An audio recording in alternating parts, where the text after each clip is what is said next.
I was almost done with this example. Remember, I was showing you a sequential game in class, and here we had two players, Intel, who has the first move at this first node that we've labeled A just so we can talk about it. Intel could either build a large plant or a small plant, and then it's up to AMD to decide whether to enter.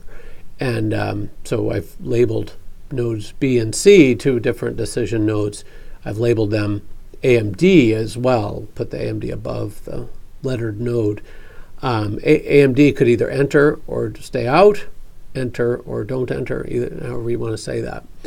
We talked about Intel's payoffs. If Intel builds a large plant and AMD enters, they end up with their worst case. Now they got to face this competition from AMD, and they've overbuilt in capacity. On the other hand, if they build this large plant and AMD doesn't enter, Intel, they've overinvested in capacity, but they don't have to face that competition.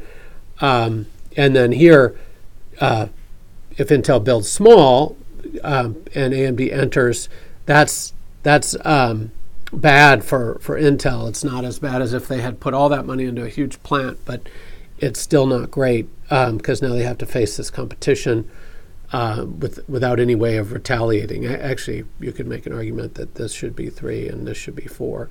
I'm going to leave it at that. Notice that writing these payoffs, we're characterizing the game. There's not it's an art as well as a science to capture the situation accurately. So we argue out, well, would that be worse? Would that be worse? Anyway, then building a small plant and not facing entry, that'd be the best case scenario. All right, well, let's think about what AMD's situation would be. And AMD only faces 3 situations. They're either entering and facing an Intel with a large plant, they're entering and facing an Intel with a small plant, or they're staying out. And we're going to say if they stay out, it's just the same. All right, well, let's draw in AMD's payoffs. I'll do that in green, should come up on this picture. So if AMD's best case would be if Intel builds a small plant and AMD enters and gets a piece of the action. So that's going to be their best case. Can you see that? Let me maybe make that blue. It'll come out more. There, that's better. Their worst case, AMD's worst case, is if Intel has this large plant, AMD enters, and then just gets smashed because Intel has the capacity in this case to just flood the market with chips. Intel, usually the first mover, the incumbent in an industry, has some cost advantage, learning by doing. They're bigger already. Anyway, they're usually in a position to drive the entrant out of business relatively easy. So that's AMD's worst case, and then their second worst case or their second best case, both the same. AMD could just stay out.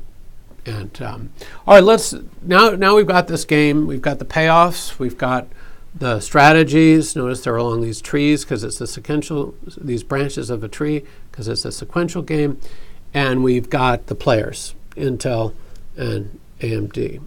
All right, so now we can solve the game. And this is something we haven't seen. The way you solve a game is to prune a game backward. So you start at these end nodes, whatever end nodes there may be, and figure out what AMD is going to do at decision, if it finds itself at decision node B or C. And then once we've got this furthest out branches pruned, we'll just move back a level. Here there's only 2, but even in a very complicated game with many, many stages, you just start at the end and work backwards. So let's go ahead and do that. Notice that if AMD were at node B, they could enter and get 3, their worst case, or not enter and get 2. So if AMD were at node B, they would not enter. So pruning the game tree means we just eliminate from consideration the move that AMD is not going to do. So they're not going to enter in that situation. We do that for the other far out branch. Notice if AMD is at node C, they could enter and get their best payoff, or not enter and get their second worst payoff, or their second best, a worse payoff. Anyway, so in this case, they're going to enter. So we can just prune off this not entering because they're not going to do that. So now we can move back back a level. In this case, that's to the first move. All right, so now Boeing knows if it builds a large plant, AMD is not going to enter, and Boeing gets its second best. And if Intel builds a small plant, Intel can anticipate that AMD will enter, and Boeing gets its second worst. So in this case, Boeing's going to build a large plant, not a small plant, and we see there's just one sequence of actions that survives the pruning. So we call this one subgame perfect Nash equilibrium. So Boeing's going to build a large plant, AMD's not going to enter, and we use this kind of a game analysis to understand why it is that monopolists invest over and over again in building way more capacity than they ever need. It's just to make their threat of retaliation to potential entrants credible. When Alcoa got busted for exercising its monopoly power in the aluminum industry years ago, and Alcoa had something like 1,000 years of inventory of bauxite. No firm keeps that much capacity on hand unless it's to thwart entry, to discourage entry, or to make entry impossible.